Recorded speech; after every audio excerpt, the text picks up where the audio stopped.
Well, today we're going to be talking about Tim Martin. Now, for those of you who might not know who Tim Martin is the boss of Wetherspoons, best known as basically the only businessman that the Brexiteers could get after Brexit for basically coming in to say, hey, look, our business is going to be amazing, it's going to be wonderful.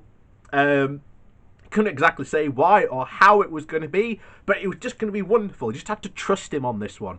Not only that, we've covered Tim Martin in the past for basically not paying his workers to a point where they actually went on strike. Now, what happened to these workers, you may not or may not know, they got let off. Essentially, laid off completely.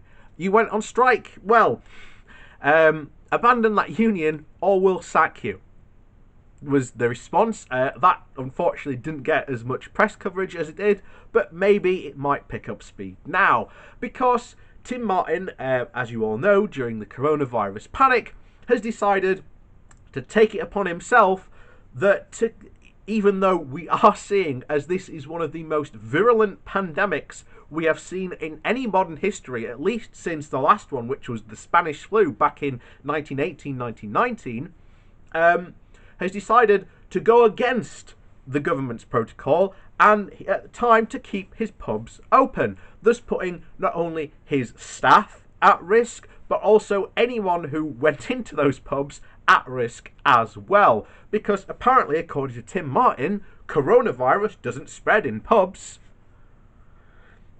So after that, receiving that backlash, Tim Martin has then decided to lay off all 40,000 of his workers and basically told them to go work at Tesco's.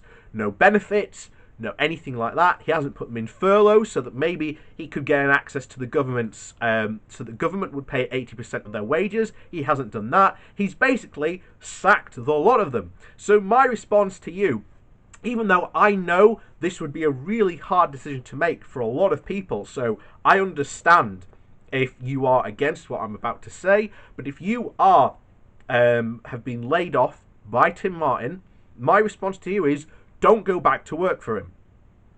Boycott him. And even if there are other Wetherspoons start to hire, don't go back and work for him. Ignore him. Now, I know that can be a really sanctimonious thing to say, and I know a lot of people will be in a position where they don't have that loyalty, or that, well, not that loyalty, but that opportunity not to go and work in one of those pubs. That's okay. But if you are in that position, I say this: agitate from inside and demand that you are given a fair and living wage. You are able, if you are unable to, again, to take that position and have to go back to work for him or take a job at Wetherspoons, then I see it as your job to actually start agitating from within Wetherspoons to try and get a better living wage for yourself, and not only that, the many other people who work within his business. The other thing we're going to cover today, if you want to hurt Tim Martin, I sort of tried to boycott Wetherspoons, but unfortunately I've got lots of friends who said, let's go to Wetherspoons, so I was like, fine, okay. From now on, I am just going to institute a full, complete and utter ban on this guy's pubs. I don't care anymore. I will kick off with my friends. We're not going to these pubs anymore, full stop. The other thing you can do, if you are a member of CAMRA. Now, CAMRA is the Campaign for Real Ales. If you are a member, my advice, just burn your membership card and stop paying your subs to it. What CAMRA was, and always really was, it was a lobby group set up by Tim Martin, essentially for his benefit, under the cover of, we need to get more real ales back in this country. In reality, all it does is try and lower the price on beer by this government, so that he can sell it off at a lower and cheaper price. That's basically all CAMRA really was. It was just had this very nice, fluffy sounding thing of, we'll try and get more, more like craft ales into pubs and whatnot, and we'll start to sell more of this. And in a way, CAMRA has done some of this stuff, but other groups can do the same but better, and especially the membership fee basically can be avoided going directly into Tim Martin's pocket. So my advice to you, if you're a CAMRA member, cancel your membership for the foreseeable future until another organisation comes along and picks up the flag. Because I can guarantee there will be another organisation to pick up the campaign.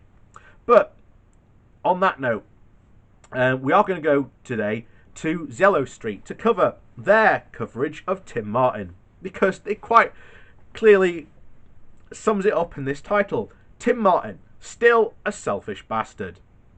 We had already seen the grotesque spectacle of Wetherspoons boss Tim Martin demanding that his pubs remain open during the coronavirus crisis. In addition to their issuing previous zero protective equipment to staff, those people who he had steadfastly refused to pay a living wage. His campaign was so successful that closure of all his pubs was ordered more or less the same day. So now all his staff have no money coming in.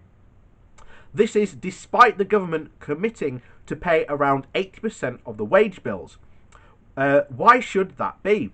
Well, Martin has issued a video in which he rambles about how there is no money coming through the tills, which does not answer the question, but it does use up plenty of time and allow him to feel sorry for himself. He concedes that the government will pay 80% of his wages, but appears to excuse himself by saying that they haven't paid up yet. The Bakers Food Allowance and Alliance Workers Union, which represents many of those unfortunate enough to work in Spoons pubs, have shown its dissatisfaction at Martin's behaviour by apparently adding its logo to a hashtag Spoon Strike letter released yesterday, with the heading saying "No payout from Wetherspoons." The letter tells all. After waiting for word for 3 days from our head office, today we are informed that the company would pay us only the hours which we have worked up to the 22nd of March. From that point on, we will not receive any payment from JDW, that's something Wetherspoons, what they trade under. I can't remember what it stands for now. Until they receive the government's grant, which could be until the end of April. However, there was also more. Whilst other companies such as Costa have promised their staff 8 weeks full paid, Wetherspoons have left over 40,000 people without their next pay date, which means with no means of paying for rent, bills or food, and no warning at all of employees might be stripped of bonuses they have already achieved, or with no confirmation as to how the 80% from the government will be calculated. And then comes the real jaw-dropping moment. So rather, in a video circulated to all staff from the company, CEO Tim Martin encouraged his staff to apply for Tesco's. And they don't jest. Martin can be seen complaining that Spoon's businesses has gone to all supermarkets, adding that Tesco is taking on another 20,000 staff, telling his own workers that if they want to go and work for the supermarket chain, he will understand, but he doesn't explain the potential pitfalls. If workers do go and take up their jobs with someone else, will Spoons use that as an excuse, for instance, to continue to withhold bonuses? Will the government still pay the 80% of the wages when the government pays up? The conclusion of the Spoon strike letter is left observers in no doubt to as just how far Martin's workers are prepared to trust him. It is clear, the letter continues, that Wetherspoons holds no regard for the financial or mental well-being of their employees.